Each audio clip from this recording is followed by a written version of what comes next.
Hi, ఈరోజు మనతో పాటు ఉన్నారు టీవీ రంగంలోను సినిమా రంగంలోను ఎంతో పేరు ప్రఖ్యాతలు సంపాదించుకున్న కిషోర్ దాస్ గారు. ఆయన గురించి ఎన్నో విషయాలు మనం తెలుసుకుందాము. మీ ఫిలాసఫీ ఏంటి మరి? అసలు కష్టపడకూడదు, మరీ కష్టపడిపోయి మరీ తప్పించేసి తపన పడిపోయి మొన్న ఎప్పుడో కూకటపల్లిలో ఒక పెద్ద పోలీస్ ఆఫీసర్ని పట్టుకున్నారు. నేను ఒక సభలో ఆయనతో పక్కనే కూర్చున్నాను. నాతో ఆయన చాలా హ్యాపీగా మాట్లాడాడు. కట్ చేస్తే వారం 15 రోజులకి ఆయన దగ్గర ఆదాయానికి మించిన ఆస్తులు ఉన్నాయని. షాక్. మీరు ఎంత ఆస్తి అంటే దిమ్మ తిరిగిపోయింది. నాకు కళ్ళు తిరిగిపోయాయి, కళ్ళు చెదిరిపోయాయి. ఎందుకు అంత కిలోలు కొద్ది బంగారు ఏం చేసుకుంటారమ్మా? What are you going to do with that? అదే కదా తినే తిండి, అంతకన్నా ఏం తినగలను? ఒంగోలు గుత్త సినిమా డైరెక్టర్ మీ పైన బుల్ ఫైట్ పెడితే మీరు రామ్ గురించి త్యాగం చేశారంట. అవునులే, నేనే పెద్ద ఒంగోలు గిత్త నువ్వేరా అంటారు. నీదేరా సినిమా, రామ్ది కాదు అంటారు కొంతమంది. నువ్వే ఒంగోలు గిత్తలా ఉన్నావు, నీతో ఫైట్ చేస్తాడు ఆయన అనేవారు. కానీ గొప్ప అవకాశం. 22 మామూలుగా గుంటూరు మిర్చి యార్డు రోహిణి కార్తీ ఎండల్లో అక్కడ రెగ్యులర్గా మిర్చి వ్యాపారం చేసేవాళ్ళు ఆ వేడి తట్టుకోలేక మిర్చి వ్యాపారం చేయకుండా బ్రేక్ ఇస్తారు. మేము ఆ బ్రేక్లో మిర్చి యార్డు పెట్టి 22 రోజులు షూట్ చేసాం. Very nice. మొదటి 2 రోజులు అయితే ఎంత నరకం అంటే పారిపోదాం అనిపించింది. ఎందుకండి?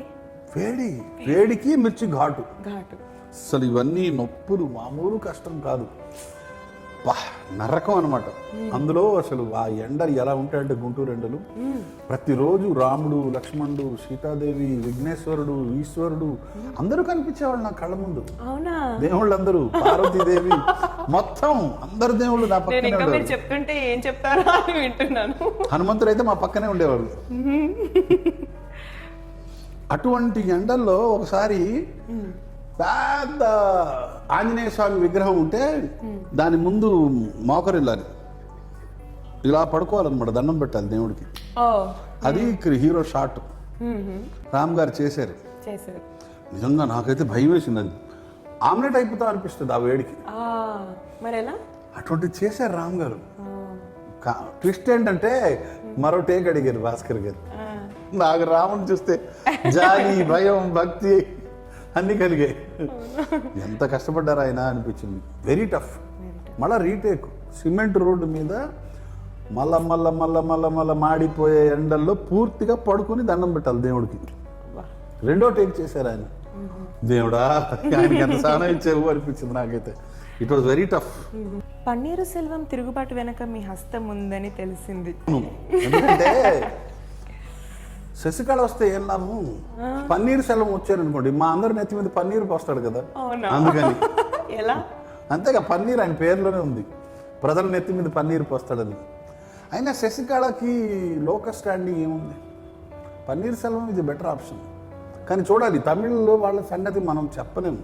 వాళ్ళు ఏ మూడ్లో ఉంటారో, ఎలా చేస్తారో ఏందో. మరి జల్లికట్టు మీద డైవర్స్ ఒపీనియన్ ఉంది. కొంతమంది అనుకూలంగా ఉంటారు, కొంతమంది ప్రతికూలంగా ఉన్నారు. మరి ఏందో వాళ్ళది పట్టుదల, అంతే. ఆ పట్టుదలను మాత్రం మెచ్చుకోవాలి. కేంద్రం మెడలు వంచారంటే చిన్న విషయం కాదు. అవునండి, చాలా గొప్ప విషయం. Great, they are great. మనం నిజానికి హోదా విషయంలో ఇంత కన్ఫ్యూజన్ అవుతుంది, కానీ నిజానికి హోదా వస్తే బాగానే ఉంది. ఈ ప్యాకేజీ అని ఎంతో డ్రామాలు. మీరు సినిమాల్లోనూ సీరియల్స్లోనూ చాలా పేరు తెచ్చుకున్నారు కదా, మరి డైరెక్షన్ వైపు ఏమైనా ఆలోచిస్తున్నారు? యాక్టింగే సరిగా రాదు, డైరెక్షన్ ఎందుకమ్మా? ముందు యాక్టింగ్ నేర్చుకోగలిగితే చాలు. సినిమాలోనే కాకుండా పొలిటికల్ ఎంట్రీ ఏమన్నా ట్రై చేస్తున్నారండి? నాకు నా డైరెక్టర్ని సాటిస్ఫై చేయడమే చేత కాదు నా యాక్టింగ్తో. అటువంటిది ఇంకా సినిమాలు, పొలిటిక్సా, ప్రజల్ని కన్విన్స్ చేయడమా? మీరు చెప్తే వింటారేమోనండి. వద్దంట, మన పని అయ్యే కాదు. పాలిటిక్స్కి అదొక వేరే బ్రీడ్ అమ్మా, అది వేరే విషయం. అది వేరే మాదిరి, అంతే. రూట్ వేరు, అది మన వల్ల అయ్యే పని కాదు. దానికి చాలా సహనం, ఓపిక కాదు, నాకు లేదు. సో ఇంకా ఫ్యూచర్లో ఎలాంటి క్యారెక్టర్స్ వేయాలనుకుంటున్నారు? అట్లా పర్టికులర్ క్యారెక్టర్లు అంటూ లేవు. స్లోగా ఉండే ఒక పాత్ర ఏదైనా చేయాలి. నాకు దిలీప్ కుమార్ యాక్టింగ్ చాలా స్లోగా ఉంటుంది.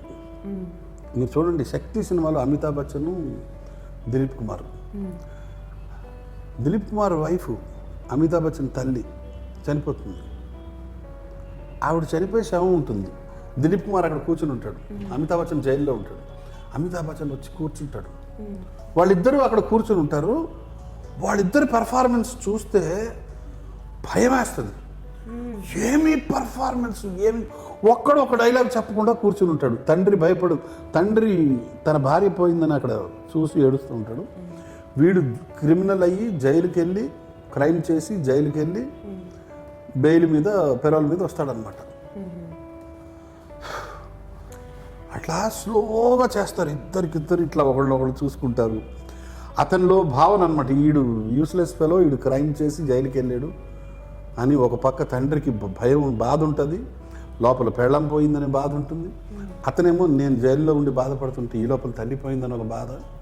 అవన్నీ వాళ్ళ ఫేసుల్లో వాళ్ళు చేస్తారు, మనం చూడగలగాలి. పైపచ్చు దిలీప్ కుమార్ డైలాగ్ డెలివరీ కూడా ఎంత స్మూత్గా, ఎంత స్లోగా ఉంటుంది. మన దగ్గర డైలాగులన్నీ అసలు తమిళనాడు అయితే మరి అమ్మా బాగున్నావా అని మైకులు పగిలిపోతాయి అన్నమాట. మనం ఇంకా నయం తెలుగు వాళ్ళు అమ్మా బాగున్నావా అంటాం.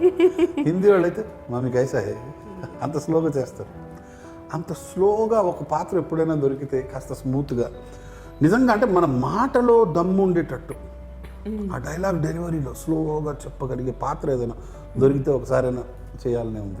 Maybe negative or maybe positive. Raghuvaran చేస్తాడు చూడండి యాక్టింగ్, ప్రకాష్ రాజ్ యాక్టింగ్ చూస్తుంటే భయం వేస్తుంటుంది. ఎక్స్ట్రాడినరీ చేస్తారండి అసలు. మనం ఎప్పటికి చేయగలము అనిపిస్తుంది. మనం ఎన్ని జన్మలు ఎత్తాలి ఈడ యాక్టింగ్ చేయడానికి, ఈడెవడరా బాబోయ్ రాయడో అనిపిస్తుంటుంది. కళతో చేసేస్తాడు ఆయన. మీరు ఇంత చక్కటి నవ్వు మొహం పెట్టుకొని ఎంతో మందిని నవ్విస్తూ ఉంటారు. సో మీరు ఇంత ఎక్స్పీరియన్స్ ఉన్న మీ లైఫ్లో ఏదైనా చాలా బాధాకరమైన సిచ్యువేషన్ ఏదైనా ఎదుర్కొన్నారా? జీవితంలో ఒక్కసారి కొద్ది కాలం చిన్న ఆర్థిక ఇబ్బంది వచ్చి విశాఖపట్నంలో బట్టల షాప్లో సేల్స్ మ్యాన్గా పనిచేశాను. చాలా కాలం క్రితం 78లో, 17 ఏళ్ళప్పుడు కొంచెం ఇంట్లో ఆర్థిక ఇబ్బందులు వచ్చి ఉద్యోగం చేయాల్సి వచ్చింది. ఫర్ 1 year చిన్న ఇబ్బంది వచ్చింది. అప్పుడు ఒక రోజు ఉన్న డబ్బులన్నీ అయిపోయి ఒక రోజంతా అన్నం తినడానికి డబ్బులు దొరకలా, ఆకలితో గడిపాను. Whole day I had no money to eat. నిజంగా ఆకలి ఎంత భయంకరంగా ఉంటుందో ఆ రోజు తెలుసుకున్నాను. తినడానికి డబ్బులు ఉండి తినకపోవడం వేరు, తినడానికి డబ్బులు లేక, వేరే సోర్సు లేక అప్పటికే అప్పులు చేసేసుకుని ఇంకా లేదు, వేరే సోర్స్ కూడా లేదు. మా ఊర్లో లేనిది, విశాఖపట్నంలో ఉన్నాను నేను. మాది బరంపురం. అప్పుడు బరంపురం ఉండేవాళ్ళం. ఆ రోజు నిజంగా తిండికి ఎంత కష్టంగా ఉంటుందో ఆకలి అన్నది ఆ రోజు తెలుసుకున్నాను. 1 day ఒకసారి జీవితంలో జరిగింది. చెప్తుంటేనే బాధగా ఉంది. ఎంత కఠినంగా ఉంటుందంటే, సాయంత్రం మా ఇంటి ఓనర్ మా చిట్టక్క గమనించింది, వీడేంది ఉదయం నుంచి కాలుగారిన పిల్ల అటు ఇటు తిరుగుతున్నాడు, నాకు 17 ఏళ్ళు అటు ఇటు తిరుగుతున్నాను, అర్థం కావట్లేదు, నీళ్లు తాగుతున్నాను. ఆవిడ గమనించి అన్నం పెట్టింది మా చిట్టక్క, మా ఓనర్ వాళ్ళ కోడలు.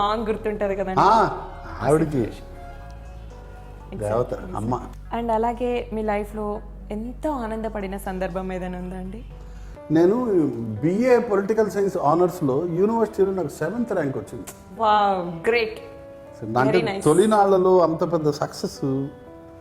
గోల్డ్ మెడల్ పోయిందే అనే చిన్న గోల్డ్ మెడల్ కోసం అని బాగా కష్టపడి చదివాను. గోల్డ్ మెడల్ రిజల్ట్ చూడంగానే బోర్డు మీద, బరంపూర్ యూనివర్సిటీలో బోర్డు మీద అతికించారు, చూశాను. అప్పట్లో కంప్యూటర్లు ఏమి లేవు, గోల్డ్ మీద వచ్చి ఆ ప్యూన్ అతికిస్తే వెళ్ళి ఎగబడి అందరూ ఒకళ్ళ మీద ఒకటి పడి చూసుకోవాల్సిందే. చూస్తే 7th ర్యాంక్ ఉంది. బాధపడ్డాను, గోల్డ్ మెడల్ పోయింది అని. అంతే, ఒక్క 2 సెకండ్లు తర్వాత అనిపించింది, నేను 7వ వాడిని, ఇంకా 9,993 మంది నా వెనక ఉన్నారు కదా అనే ఆనందం, ఎక్స్టసీ.